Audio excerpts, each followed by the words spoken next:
Hi everyone, Janie here. Welcome back to my garden and welcome to my March back garden tour. If you didn't get a chance to see my March front garden tour, I will link that in the description down below. I had so much to show you in the front garden and I have almost as much to show you in the back garden. So let's get started. So I'll get started back here, back by the metal workshop. This is our metal workshop, not our garage. We actually have a garage as well. This is more of like, almost like a barn, but we don't have any barn animals. So we call it a metal workshop where we just store a whole bunch of gardening stuff in it. But you can see in front of it, I have these 3 terracotta pots that I've put thuyas in. And then for winter, I underplanted them with these pink primrose with yellow eyes. And they have been just such a beautiful pop of color that I love seeing at this time of year. They're kind of on their way out. Primrose are cold weather annuals. They like the cold weather and we're starting to get into the 70s. So very quickly it's going to be too hot for them.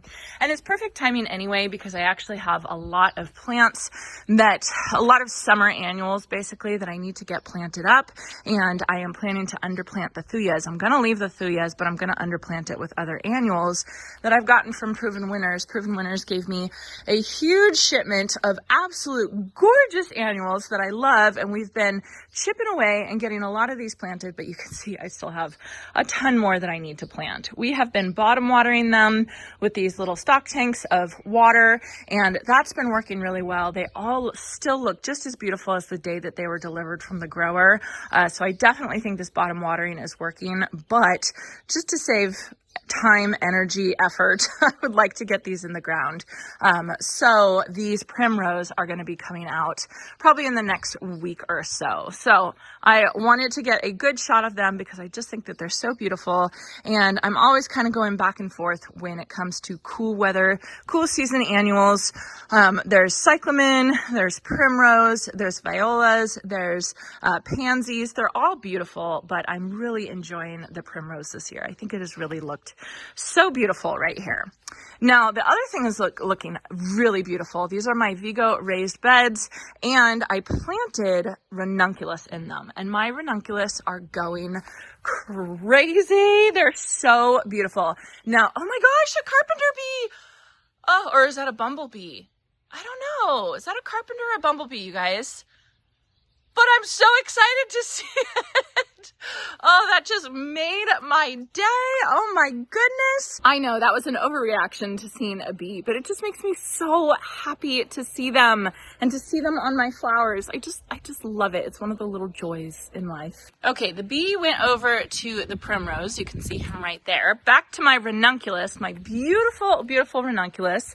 I ordered these from a place called Fleur Farm, and they were more expensive than normal ranunculus corms that you would get, but they have definitely shown that it was worth the cost. They are so beautiful.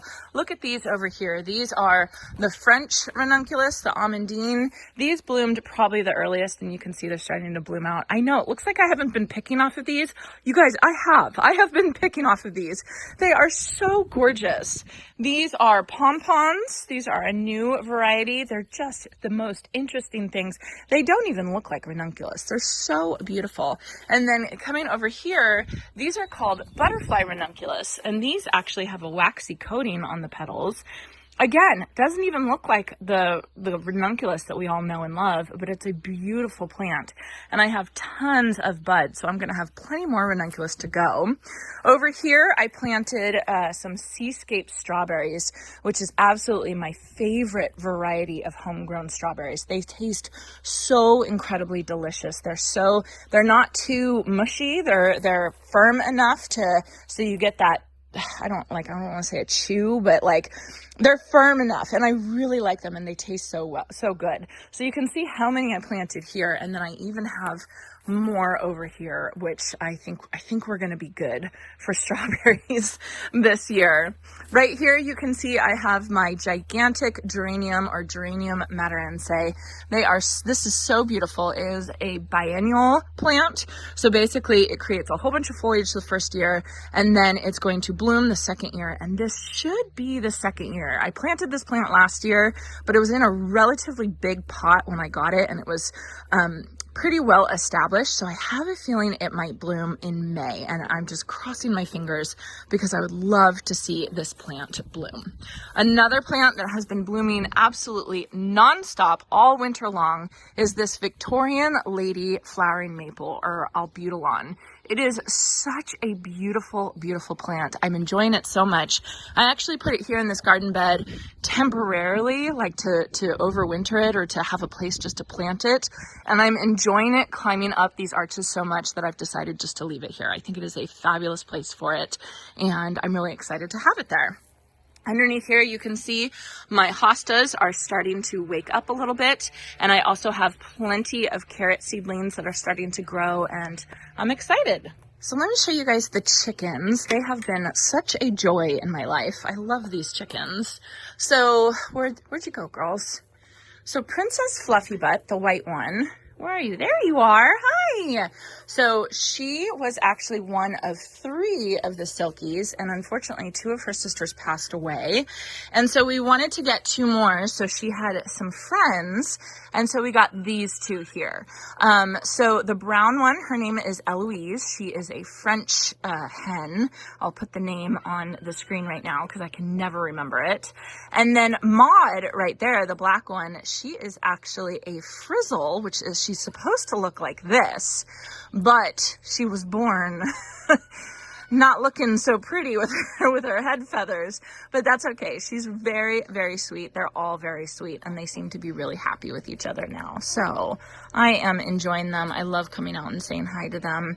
Princess Fluffy Butt is definitely the most comfortable with me.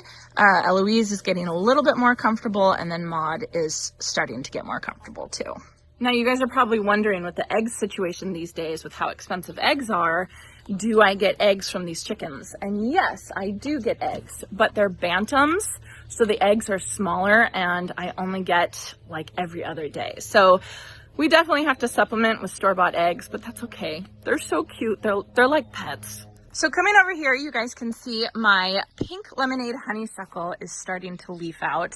This honeysuckle definitely lost more of its leaves than the Hall's japonica honeysuckle normally does for us here in Zone 9B. I think of them as semi-deciduous, so basically if it gets cold enough, they will lose leaves. This one lost pretty much all of its leaves, so it's nice to see it leafing out again. And then I had a bloom here. It's kind of an old bloom, but you can kind of see the color. It's a little bit more pink though, I would say, fresher blooms, but it's still very, very pretty. And then I have my Gertrude Jekyll climbing rose right here. All of my roses are starting to push new growth, which is really exciting. It's getting close to fertilizing time. I always kind of look, aphids. Anyway, I always look and wait for 3 to 6 inches of growth on my roses before I fertilize them, and I'm going to be fertilizing them with the Van Winden's Magic Mix, which is basically per rose, it's half a cup of organic rose fertilizer, 1 cup of alfalfa meal, and 2 tablespoons of something called Solpo Mag, but there's also another name for it. I just found this out and I'll put it on the screen right now. That combination is such an amazing, fantastic combination for roses. Your roses will thank you if you put that on. So trust me, but wait for 3 to 6 inches of new growth in the spring before you apply that. Over here in my raised beds, I do have sweet peas that are growing. Jason just told me that I have a bloom. I'm trying to look for it. I don't, oh, there it is. Yay. Look at that. My first sweet pea bloom of the season. Ah, that's so exciting. So we have to fall plant our, oh no, I have another one. Yay. Oh, I love it. So we have to fall plant our sweet peas because it gets too hot too soon for us. So if you live in a hot environment, my main tip for sweet peas is to plant them in the fall. Sow them in the fall for sure, because then they're going to be all ready to go and they'll start blooming as soon as they possibly can. So we have as much bloom time as we can before it gets too hot for the sweet peas, because sweet peas are another one of those cool weather plants. They like the cooler weather. They can't handle all of the heat. Okay, and then back to my greenhouse. So this is the new thing that I did just like a week ago. I am installing a moon garden around my greenhouse, which I'm really excited about. I have these solar lights here. These are from HoseLink, and they go on at night automatically. And from my house, you can kind of see back here, and the solar lights illuminate the greenhouse and kind of everything around the greenhouse, which makes it look really beautiful at night. And so with that in mind, I started thinking about planting what I was going to plant around the greenhouse. And I decided this year to try a moon garden, which I've actually never done before, and I'm really excited to try it. So I've already planted Diamond Frost Euphorbia, a grouping of that. I've planted Snowdrift, Supertunia Vista Snowdrift, and I have planted Stratosphere White Gara right there. I also have some pink jasmine that's blooming right now, and then I have this gorgeous plant right here. This is called Moonflower, and I planted this from seed, and it is supposed to grow really, really tall. It's in the same family as Morning Glory, and it's supposed to have these really big white blooms that catch the moonlight or catch the solar lights at night, and it's supposed to be absolutely beautiful. So I got a packet of those from rareseeds.com or Baker Creek, and they were supposed to be soaked, and they said soak for 12 hours in warm water, and I soaked them for 24 hours in cold water, and that was a bad idea because all of my seeds ended up mushy. So I only really got one plant, but just in the mail just yesterday, I got 2 more packs of the Moonflower seeds. So I'm going to soak them for 12 hours, and then I'm actually going to direct sow them around the greenhouse. So hopefully I have moonflowers growing up all around my greenhouse, which I think will look absolutely beautiful. So I did symmetrical plantings on either side of the moon garden, and I will be adding to the moon garden. I have more things to plant. I will be underplanting my little olive trees right here. I'll be underplanting those with some white flowers.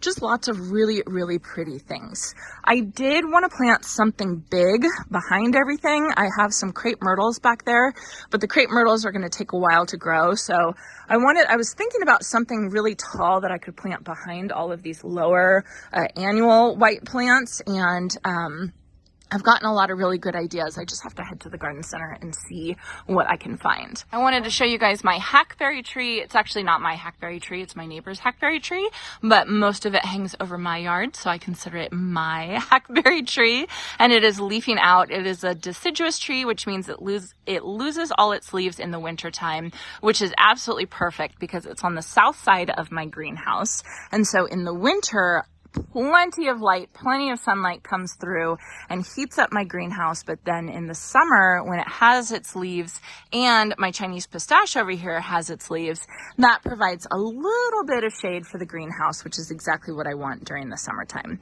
I am going to be putting some type of shade cloth or something up on my greenhouse, just so that hopefully I could use it a little bit more during the summer. But here where we live, we get so hot that it's kind of, it's kind of iffy about using your greenhouse during the summer. If you guys can hear a noise, my neighbor is mowing his grass with a big mower thingy, so that's what that is. Here's my greenhouse. It's looking really good. I have tomatoes growing. They have blooms, and I've been doing this to try and get the pollination to produce fruit, but I haven't gotten any fruit yet. So I'm kind of just watching it to see what happens. This was a trial to see if I could grow tomatoes in the greenhouse in the winter time. It's kind of funny because now it's, time to plant tomatoes outdoors, but maybe I can get some fruit before it gets too hot in here. Back here, I have a whole bunch of houseplants that I actually need to move to my back patio very, very soon because they are going to start to cook in here. You can see my palm is already starting to get a little too hot. So I got to move those guys. I have these geraniums, zonal geraniums here that are looking absolutely beautiful. And I actually took cuttings of them and they're growing really well. I have some in water, some in soil, and then these are Martha Washington geraniums. Ooh, I got to water that one. Martha Washington geraniums that I took cuttings as well. So hopefully I will have these plants that I can transplant out very soon. Don't look at that sad plant. I don't know why I don't just throw that plant away. I keep thinking it's going to bounce back and It's just dead. I think it got too cold in the greenhouse. I have more mangave. These, I actually have a place for them. I'm going to be putting them over by my dry creek bed in the front yard, but I've just been keeping them in here for now. And this has been kind of my potting area that I've been working on. I made it a goal for myself to sow seeds every Tuesday this winter/spring so that I could have plenty of seeds, and I'll be honest, it didn't happen. I've missed, I think, 2 Tuesdays in a row. So I really got to get on that. I'm just trying to remind myself right now and say, get out here and sow some seeds. I have plenty of seeds I need to sow. I just got to get out here and do it. But once I start getting my annuals, that becomes my focus, to get those in the ground as soon as possible. But I got to think about seeds as well. Over here, I have this little fairy garden that my girls and I planted. I actually was planning to move this because now I've learned that you don't really want to plant anything underneath olive trees because the olive trees can't have the supplemental water. They really need to dry out. So I am planning to move this. However, it just looked so incredibly beautiful with the calla lilies behind it and with the pink geraniums, and gosh, it just looks so pretty. So as soon as those guys start to fade, then I will probably transplant all these plants and move the fairy garden to somewhere else. But I just wanted to show you guys how pretty it looked, because it just looks gorgeous. And then coming through this way, I have a lot of seeds sown. This is my, I have a lot of snapdragons in this bed, and then I think I have some pincushion flower over there as well. So those are doing really well. I have all these seeds that I've started in these Bootstrap Farmer trays. That's the colorful trays, and they are hardening off. They're ready to go and ready to be planted out. And so I think by moving them out, so basically I'm hardening them off, meaning I'm bringing them outside for increasing amounts of time over a week or two, and then I'll just kind of leave them outside. So I think that should be good. And these are the 6-cell trays, and then these are the 3-inch trays. In these, I actually have purple hyacinth bean that I am going to be planting on the back of my porch again. I did that last year, and I think I had 2 plants, and now I have 6 plants that I can plant all throughout the back of my porch. And so hopefully they'll grow nice and beautiful and kind of cover, and we'll have some really nice foliage cover on the back of the porch. I have these hanging baskets that have the mangave in it and the Dichondra Silver Falls next to the crazy hummingbirds. And I actually need to cut back this Dichondra Silver Falls. It will, it overwintered for us, but this is all the old growth, and there's going to be some new growth coming out. So I got to come through and I got to prune all of these, and I'm probably going to do that coming up this week. But I was just so happy to have these hanging baskets all winter long. They really, really performed absolutely beautifully, and we enjoyed them a ton. And we are enjoying the hummingbirds. They are just crazy. I fill that thing up all the time, like every other day, I would say. It's crazy. Another new addition this month is my silver dollar eucalyptus. I actually got this as a gift from my friends at Park Winters. Raphael had a ton of these that he planted. He actually grew these from seed, and they just got too big, and he had to start thinning them out. So he gave me this one that I just think is stunning. I just think this is the most beautiful, beautiful tree. So I am going to be giving away some planting space in that raised bed, probably with the shade and the oils of the eucalyptus tree, but I don't care. I just think this thing is so beautiful. And then finally, we have the secret garden, secret kind of quote shade garden, but not really shade garden. It's a shade garden right now because the sun is low enough in the sky. It's about noon right now. So you would think that this would be in sun, and it's just not. But in a month or so, the sun is going to be direct overhead, and it's basically going to track this whole way. So this garden is going to go from a full shade garden to almost a full sun garden, especially over on this left side over here. And so this is what you call a transition, a sun transition garden, in that in the winter it's super shady and in the summer it's all sun, or vice versa. So that has made this garden a little bit difficult for me, but I think I'm finally starting to understand how to plant up this garden and how to figure it out. I did plant some topiaries. I think you all saw this in last month's garden tour. I am just loving it. I just think it is so beautiful. I will look out the window at this, and the water is just gorgeous. I love the sound. I can hear it pretty much throughout my whole garden. And it makes me just want more sounds of water, because I don't live in the quietest spot. I know I live out in the country, but I live very close to an airport, and I live in agriculture country. So there's a lot of tractors and trucks and stuff like that. So it's really nice to have the sound of water to kind of cover that up a little bit. So I am definitely going to be adding more fountains into my garden as kind of time goes on. I showed this in the front garden tour, but this is my living fence that I have Clematis armandii growing on, and it is just the most beautiful plant. I love it. It's blooming right now, and it smells absolutely incredible.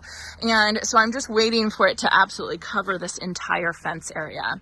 I do have to say, over on the other side, it is struggling so much more. I have planted actually three of them really. I planted 2 over here and 1 over here.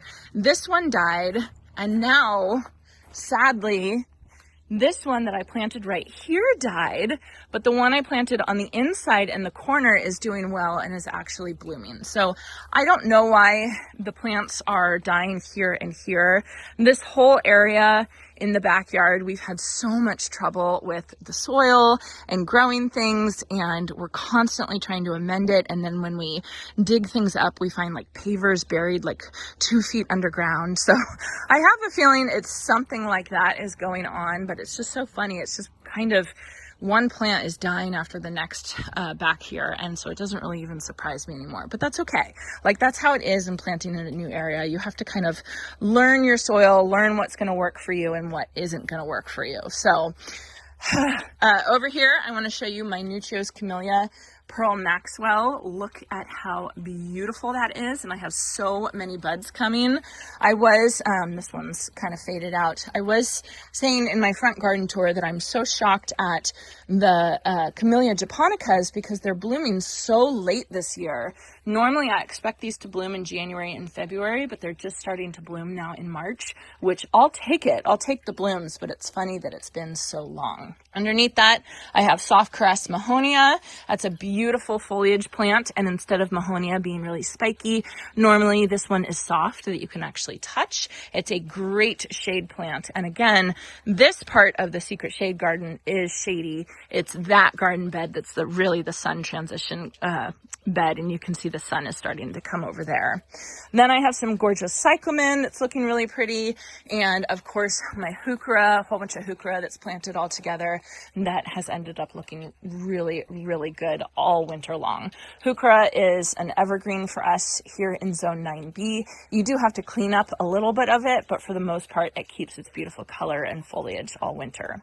And then I have these false hydrangea vines right here that are starting to grow up. I cannot wait for these to leaf out. I'm starting to see some little buds, if you can see that. So I'm really excited to see how much these are going to grow this year. I hope they grow a lot. I'll be really happy to see that. So as you guys can see, there's so much fun stuff happening in the front and the back garden this month. I actually posted this video a little bit earlier. I am posting this video a little bit earlier than I normally do for my garden tours, but I just couldn't help myself. Everything was looking so pretty. I couldn't wait. I couldn't wait to grab my camera and document it and show you all what's happening. So just a friendly reminder to document everything, even if it's not at its peak, document it, because you're going to look back and you're going to be so happy that you caught that bloom when it was fresh, or something like that. So anyway, I hope all your gardens are starting to wake up as well. I hope you enjoyed this, and I hope you all have a chance to get in your garden today.